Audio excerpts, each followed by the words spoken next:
decíamos que para hablar sobre teletrabajo vamos a convocar a Sofía Escacerra, que es especialista en comercio internacional e impacto de la inteligencia artificial en el empleo, que forma parte de la Fundación Foro del Sur. Ella fue la encargada de coordinar la encuesta que les mencionábamos, Mujeres y Teletrabajo desde casa. ¿Cómo vivimos este desafío? Es una encuesta que se hizo el año pasado en el marco del aislamiento, una encuesta que tuvo una muestra de 6.367 casos, en la que participaron más de 30 entidades, organizaciones civiles, sindicatos, universidades, y también allí colaboró la Universidad Nacional de Córdoba a través de la Unidad Central de Políticas de Género. La saludamos a Sofía en esta siesta de sábado. ¿Cómo estás, Sofía? Buenas tardes. Hola, buenas tardes. ¿Cómo estás? Muy bien, muy bien. Ahí estábamos justas con el tiempo, por eso nos queríamos apurar, preguntándote, como para arrancar, si esto del teletrabajo que se volvió una cotidianeidad comenzó con la pandemia de la COVID-19. Bueno, no, claramente el teletrabajo no empezó con la pandemia, sí la pandemia exponenció muchísimo una tendencia que ya se venía sentando a nivel global. Muchas empresas ya empezaban a ver los beneficios del teletrabajo, y acá en América Latina era bastante resistido por las empresas, por varios motivos. Entre ellos había motivos culturales, ¿no? Esta cosa de tener al empleado ahí, de poder verlo cómo trabaja, esta fantasía que a veces circunda en el aire, de decir, bueno, en casa por ahí se ponen a mirar televisión, a sondear redes sociales y hacen las tareas en 10 minutos, las liquidan y ya está, ¿no? Cuando sabemos muy bien que esto no fue verdad, finalmente terminamos trabajando el doble o el triple de si fuéramos a la oficina de manera presencial, ¿no? Pero era una tendencia que venía ganando espacio, y sobre todo en las empresas de tecnología, y que bueno, y que de un poco esto nos llevó a terminar de afianzar un modelo que para mí, en muchos sentidos, va a llegar para quedarse, porque evidentemente reduce muchísimos costos a las empresas, y esto es algo destacable, y además también los trabajadores han empezado a ver una cierta comodidad o los beneficios que pueden llegar a encontrar de este modelo de trabajo. Sin embargo, hay una práctica que ha incidido mucho en la desigualdad de género. ¿Cuáles son estas características, estas condiciones que han ampliado esa brecha? Bueno, principalmente durante la pandemia es difícil analizar el teletrabajo como modelo de lo que va a quedar finalmente. ¿Por qué? Porque los niños estaban en casa, ¿no? Normalmente, si uno está en un modelo de teletrabajo sin pandemia, los niños están en la escuela y uno de repente puede trabajar de otra manera. Pero la realidad es que lo que se dejó vislumbrado durante la pandemia es cómo las tareas de cuidado recaen mayormente sobre las mujeres, digamos, en un contexto de pandemia donde muchas mujeres tuvieron que educar a sus hijos, tuvieron que reemplazar o cooperar con las escuelas, con la actividad docente, también en muchos casos donde había que cocinarle a los niños, había que atenderlos y demás. Bueno, todo este trabajo caía mayormente sobre las mujeres. Y si bien es cierto que en un contexto fuera de teletrabajo, el trabajo también recae sobre las mujeres, y es muy probable que la mujer sea la que vaya a llevar a los chicos al colegio, la que los va a buscar, la que los lleva a los turnos de los médicos, la que se sienta a hacer las tareas, es cierto que al menos te deja un par de horas de respiro en ese sentido. Pero por eso digo que la pandemia exacerbó esas desigualdades y las visibilizó mucho más, digamos. Una desigualdad que muchas veces está escondida, la pandemia la visibilizó, la puso sobre la mesa, y fue ineludible este debate, ¿no? En torno a cómo repartir mejor, cómo hacer la corresponsabilidad en los cuidados entre hombres y mujeres, para que todo este trabajo no caiga sobre el hombro de las mujeres, que evidentemente se dejó ver a las claras. De hecho, hubo algunos papers científicos que se publicaron durante la pandemia. Por ejemplo, hubo uno muy interesante que se había publicado en Estados Unidos, no me acuerdo si fue el Washington Post o qué diario, pero que decía que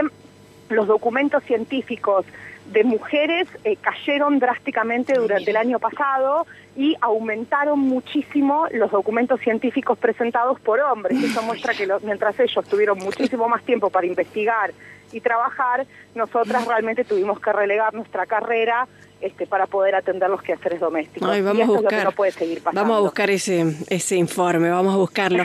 La encuesta también preguntaba por no solamente las brechas, las consecuencias, sino también algunos aspectos positivos. O sea, en los testimonios que pasamos inicialmente también había como una reflexión de algunas cosas buenas y otras malas en esto del teletrabajo. ¿Cuáles son los datos que ustedes tienen en la encuesta?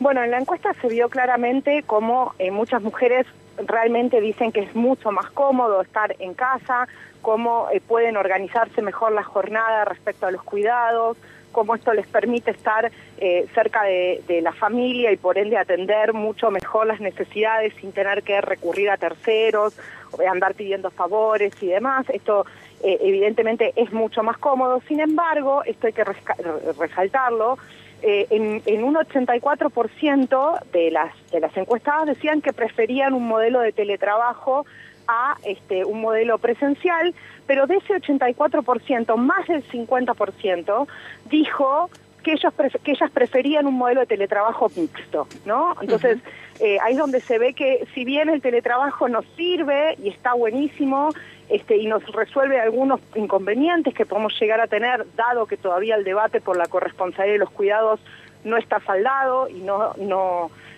hemos podido lograr la igualdad de género hacia dentro de los hogares.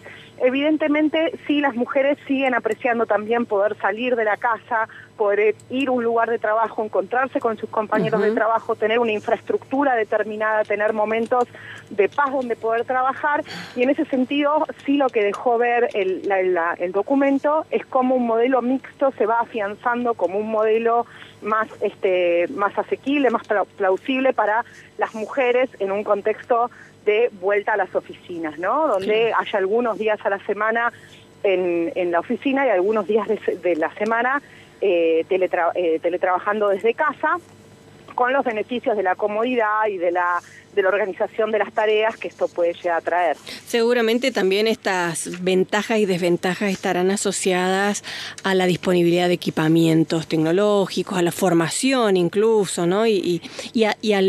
Y a las condiciones de habitabilidad en general, digamos. Me parece que debe ser también muy distinto estar en un ambiente pequeño, encerrada en un edificio, a estar por ahí en condiciones de más espacio, de más verde. Supongo que todo eso también tendrá que ver.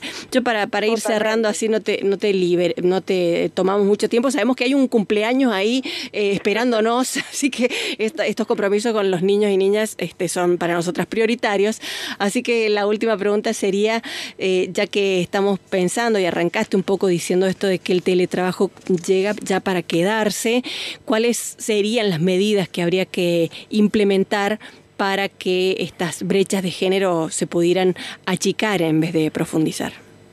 Bueno, yo creo que en ese sentido hay mucho que se puede hacer, pero fundamentalmente creo que la ley de teletrabajo de la República Argentina ha hecho un esfuerzo muy grande, y su posterior reglamentación han hecho un esfuerzo muy grande por lograr esa corresponsabilidad en los cuidados y por lograr herramientas que sirvan a estas mujeres. Para empezar, el principio de optabilidad, ¿no? De que ninguna mujer sea obligada a teletrabajar si no quiere.